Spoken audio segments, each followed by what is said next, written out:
చాలా కామన్. సరిగ్గా సంవత్సరం కిందట ఈరోజు నవంబర్ 25 ఇంకొక 5 రోజులు అయితే సంవత్సరం కిందట డబ్బాల ఓట్లు పడే సందర్భం. ఆ రోజు కాంగ్రెస్ పార్టీ నాయకులు ఎన్ని కథలు చెప్పినరో నాకంటే బాగా మీకే తెలుసు. ఎందుకంటే సిరిసిల్లలో ఊరూరు నేను తిరగలే. నేను అక్కడ ఇక్కడ వేరే నియోజకవర్గాలు కూడా తిరిగినా. పార్టీ కార్యనిర్వాహక అధ్యక్షుడిగా ఉన్నా కాబట్టి వేరే నియోజకవర్గాల్లో కూడా ప్రచార బాధ్యత తీసుకొని నేను తిరిగినా. కేవలం మండల కేంద్రాలు సిరిసిల్ల నియోజకవర్గ కేంద్రంలో మాత్రమే నేను ప్రచారం చేసిన. వేములవాడలో కూడా అన్ని మండలాలు తిరిగినాం. వేములవాడలో వెంట్రుకవాసి తేడాతో 12,000 ఓట్లతో ఓడిపోయినాం. సిరిసిల్లలో గెలిచినాం. రాష్ట్రంలో మాత్రం అనుకోకుండా కాంగ్రెస్ పార్టీ ఏదైతే అరిచేతిలో స్వర్గం చూపెట్టిందో, అడ్డగోలు మాటలిచ్చి అడ్డగోలు హామీలిచ్చి ఆనాడు ప్రజలను మోసపిచ్చే విధంగా ప్రచారం చేసిందో దానికి కొన్ని దగ్గరలా మన వాళ్ళు నమ్మిండ్రు, నమ్మి మోసపోయినరు. ఇవాళ సరిగ్గా సంవత్సరం తర్వాత పరిస్థితి ఏంది అని వెనకకి తిరిగి చూసుకుంటే నేను కూడా తిరుగుతా ఉన్నా, మీరు చూస్తా ఉన్నారు. నిన్న సరిగ్గా ఈ సమయానికి నేను మహబూబాబాద్ లో ఉన్నా, మొన్న ఇంకెక్కడో ఉన్నా, తిరుగుతా ఉన్నా రాష్ట్రం అంతటా కూడా. ఎక్కడికి పోయినా ఎవరితో మాట్లాడించినా వాళ్ళు హైదరాబాద్ లో ఉండే సంపన్నులైన బిల్డర్లు కావచ్చు, లేదా మహబూబాబాద్ లో ఆటో నడుపుకునే ఓ తమ్ముడు కావచ్చు, లేదా ఒక సామాన్య రైతు కావచ్చు, లేదా ఒక సంపన్న పారిశ్రామికవేత్త కావచ్చు, ఎవరిని కదిపినా ఎవరిని కదిపి అడిగినా అందరి మాట ఒకటే, అందరి నోటంబడ వస్తున్నది ఒకటే, కేసీఆర్ ఉన్నప్పుడే బాగుండే, తప్పు జరిగింది అనే మాట ఇవాళ రాష్ట్రంలోని ప్రతి నోట్లోంచి వడ్ల కొనుగోలు కేంద్రాల కాడ కూర్చునే రైతుల నుంచి మొదలు పెడితే చేన్లు ఇలా కోతల కాడ కూర్చునే కూలీలు, రైతు కూలీల దాకా ప్రతి ఒక్కరి నోట్లోంచి వస్తున్న మాట ఒకటే. ఇవాళ మన సిరిసిల్ల పట్టణంలో జరుగుతున్న నేతన్నల ఆత్మహత్యల సాక్షిగా, రాష్ట్రంలో గురుకులాల్లో సంభవిస్తున్న పిల్లల మరణాల సాక్షిగా 38 మంది ఇప్పటికి చచ్చిపోయినారు గురుకుల పాఠశాలలో కాంగ్రెస్ ప్రభుత్వం వచ్చినాక. అదే మాదిరిగా రాష్ట్రంలో తిరిగి ప్రారంభమైన రైతన్నల ఆత్మహత్యల సాక్షిగా ఇవాళ ఏ వర్గం, ఒక్క వర్గం అంటే ఒక్క వర్గం కూడా రాష్ట్రంలో సంతోషంగా లేదు. 6 గ్యారంటీలు అన్నారు, 100 రోజుల్లో అమలు చేస్తామన్నారు. కానీ ఈ రోజు వరకు సంవత్సరం తర్వాత వెనకకి తిరిగి చూసుకుంటే అర గ్యారంటీ మాత్రమే అమలైంది. 6 గ్యారంటీలు కాదు, అర గ్యారంటీ, సగం గ్యారంటీ మాత్రమే. ఆ మహాలక్ష్మి స్కీముల సగం. ఏంటిది? Free bus. ఇక ఫ్రీ బస్సు అందం చెప్పరాదు, నేను చెప్తే మళ్ళా నా మీద కూడా కేసు పెడతాడు. ఇక ముఖ్యమంత్రి నన్ను ఎట్లా పట్టుకోవన్నా, ఎట్లా పెట్టాలని చూస్తున్నాడు. పెట్టుకుంటాడు, పర్వాలేదు. మీలాంటి తమ్ముళ్ళు, మీలాంటి అక్కలు, చెల్లెలు, అన్నలు ఉన్నంతకాలం నేను ఎవరికి భయపడా. వాళ్ళను ఒక్కొక్కటి వాళ్ళు చేస్తున్న తప్పులు, వాళ్ళు చేస్తున్న అరాచకాలు, వాళ్ళు చేస్తున్న అవినీతి కార్యక్రమాలు తప్పకుండా బయట పెడుతూనే ఉంటాం. ఎవ్వని అయ్యకు కూడా భయపడమనే మాట కూడా ఈ సందర్భంగా నేను విజ్ఞప్తి చేస్తా ఉన్నారు కొంతమంది.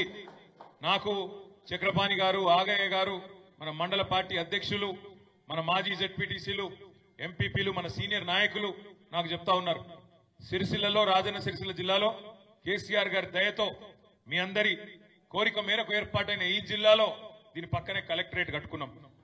కలెక్టరేట్ అద్భుతంగా కట్టుకున్నాం. మరి ఇవాళ ఒక కాంగ్రెస్ కార్యకర్త వచ్చి కలెక్టర్ రూపంలో కూర్చున్నాడు అక్కడ. ఇక ఆయన మన నాయకులను సీదా మాట్లాడుతున్నాడు కలెక్టర్. ఏమని? మీరు పార్టీ మారండి అని కలెక్టర్ చెప్తున్నాడు. ఒక అంత గొప్పడున్నాడు ఇక్కడ కలెక్టర్.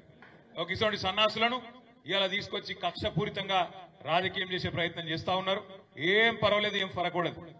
టీఆర్ఎస్ ఎంట్రుక కూడా ఎవడు పీకలేడు అనే మాట కూడా చూస్తా ఉన్నారు. రేవంత్ రెడ్డి కాదు, వాని తాత, వాని జేజమ్మ దిగొచ్చినా కూడా రాజన్న సిరిసిల్ల జిల్లాలో మీ ఎంట్రుక కూడా ఎవడు పీకలేడు. దానికి బాధ్యత నాది. ఏం కాదు, జీవితం అనగా ఆడాడ తలుగుతాయి దెబ్బలు. మనం కూడా చూద్దాం ఎన్ని రోజులు చేస్తారు ఈ డ్రామా, ఎన్ని రోజులు ఈ కలెక్టర్లు, ఎన్ని రోజులు ఈ అధికారులు, ఎన్ని రోజులు ఈ పోలీసు వాళ్ళు, వీళ్ళ నాటకాలు మనం కూడా చూద్దాం. మంచిగా రాసి పెట్టుకోండి. నేను చెప్తున్నా, నేను అంత మంచోని నేను కాదు. నేను పక్కా చెప్తున్నా, ఇవాళ ఎవరెవరైతే బాగా అతి చేస్తుండ్రో, ఎవరెవరైతే కాంగ్రెస్ కార్యకర్తల్లాగా ఓవర్ యాక్షన్ చేస్తుండ్రో వాళ్ళకి నేను చెప్తున్నా, దీనికి వడ్డీతో సహా ఇచ్చే బాధ్యత నాది. నేనే తీసుకుంటా. నేనేదో ఉత్తగా చెప్తాను. మీకు తెలుసు, నాకు తెలుసు, కాంగ్రెస్ వాళ్ళకు కూడా తెలుసు. తొందరలో ఎలక్షన్లు ఎప్పుడు జరిగినా, 3 ఏళ్లకు జరిగినా, 4 ఏళ్లకు జరిగినా, ఎప్పుడు జరిగినా, నేను 3 ఏళ్ళు 4 ఏళ్ళు అంటున్నా అంటే మళ్ళా వీళ్ళేదో ప్రభుత్వాన్ని కూలగొడుతున్నారని ఎవడు అవలగాడు అంటాడు. అందుకే అది కాదు. నేను చెప్పేది ఏంటంటే, రేవంత్ రెడ్డి పదవే తుమ్మితో ఉసిపోయే ముక్కు లాంటిది. ఢిల్లీలోనికి ఎప్పుడు కోపం వచ్చి అక్కడ సర్ది అయిందనుకో, ఇక్కడ తుమ్మిండి అనుకో, ఆయన దూసిపోతుంది. అందుకే అంటున్నా, ఏమన్నా జరగచ్చు. చిట్టినాయుడు గారి పదవి ఎప్పుడు పోతుందో ఎవరికి ఎరకలేదు. ఎవరెవరైతే ఆ చిట్టినాయుడిని తీసుకొని ఎగిరిపడుతున్నా మన జిల్లాలో ఉండే కొంతమంది కాంగ్రెస్ సన్నాసులు ఉన్నారో వాళ్ళకి చెప్తున్నాను, మీరు ఎన్నికల్లో మా మీద గెలవలేరు. ఇప్పుడు వరుసగా 5వ సారి నేను ఇక్కడ ఎమ్మెల్యేను, 5 ఎన్నికల్లో గెలిచిన. ఇక్కడ కాదు, మీతో ఎలక్షన్లో గెలిచే దమ్ము లేదు. ఏం చేయాలి మరి? ఇలా గెలిచినాం కదా, ప్రభుత్వం వచ్చింది కదా అని అడ్డం పెట్టుకొని పదవి ఉన్నా లేకపోయినా ప్రజలు చీత్కరిస్తున్నా, ప్రజలు పక్కకొద్దు మీరు చీకొడుతున్నా, ఇవాళ అధికారులను అడ్డం పెట్టుకుని ఊరేగుతున్న సన్నాసులు ఎవరైతున్నారో వాళ్ళకి చెప్తున్నా నేను. కనీసం వీళ్ళకి ఎంత తెలివి తక్కువలంటే నేను మొన్న చూసి నవ్వుకున్నా. ముఖ్యమంత్రి వచ్చిండు జిల్లాకు, ఏదో 4 మంచి మాటలు చెప్పిపోతారేమో అనుకున్నా.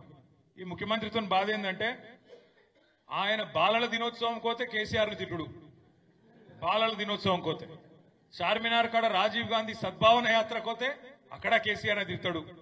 ఆఖరికి ఆయన బర్త్డే చేసుకుని యాదగిరిగుట్టకు పోయిన ఆ రోజు కూడా కేసీఆర్ తిడుతుంది. ఇక సిరిసిల్లకు వచ్చినాక ఎట్లా తిడతాడు నీకు తెలుసు నాకు తెలుసు. ఇక ఒకటే తిట్లు. ఏమున్నది పరిపాలన సంవత్సరం చూస్తే ఏం జరుగుతున్నది? కేసీఆర్ దేవుని మీద ఒట్లు, కేసీఆర్ ను తిట్లు, హామీలకు మాత్రం తూట్లు. ఏమున్నది అంతకంటే పీకింది నువ్వు? మీరు ఆలోచన చేయండి. దేవుళ్ళ మీద ఒట్లు, కేసీఆర్ కు తిట్లు, హామీలకు తూట్లు. 6 గ్యారంటీలు అన్నారు. 6 గ్యారంటీ మాత్రమే అమలైంది. ఇంకొక్కటని అమలైందా? రుణమాఫీ అన్నం అయిందా? కాలేదు. ఊళ్ళల్లో కొద్ది ఈ బలగొట్టట్టున్నారు కాంగ్రెస్ వాళ్ళను. మనం మీరు చూసిండ్రు కొడంగల్లా ఏమైంది? కొడంగల్లా సొంత నియోజకవర్గం ముఖ్యమంత్రి. ఇప్పుడు సొంత నియోజకవర్గంలో లొల్లైంది. మా దగ్గర కూడా అయింది, ఇక్కడ నేరేళ్ళలో అయింది. నేను పోలేదు హాస్పిటల్కు, వేములవాడకు పోయినా. వేములవాడ పోయి మొత్తం ఆ నేరేళ్ల బాధితులు అక్కడుంటే కలిసిన, వాళ్ళకి న్యాయం చేస్తా అని మాట ఇచ్చినా, ఎంతో కొంత న్యాయం చేసే ప్రయత్నం చేసిన. సరే మీరు దాన్ని రాజకీయం చేయవేనరు, ఏందేందో చేస్తామనుకున్నారు.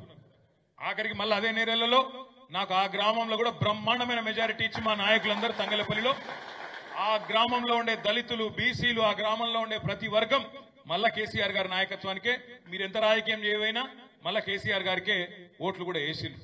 అందుకే నేను ఏమంటున్నా అంటే ప్రజాస్వామ్యంలో ఎక్కడన్నా పొరపాట్లు జరిగితే, తప్పులు జరిగితే, తెలియకనో తెలిసో జరిగితే పాలకులకు ఉండాల్సిన ఇంగితం ఏంటంటే పోవాలి, కూసోవాలి, అవసరమైతే 4 దొబ్బులు తినాలి, కానీ వాళ్ళ మనసు గెలుచుకునే ప్రయత్నం చేయాలి. అది చేయకుండా ఏం చేస్తున్నారండి? ఇవాళ కొడంగల్లో పేదల రైతుల భూములు గుంజుకుంటారట.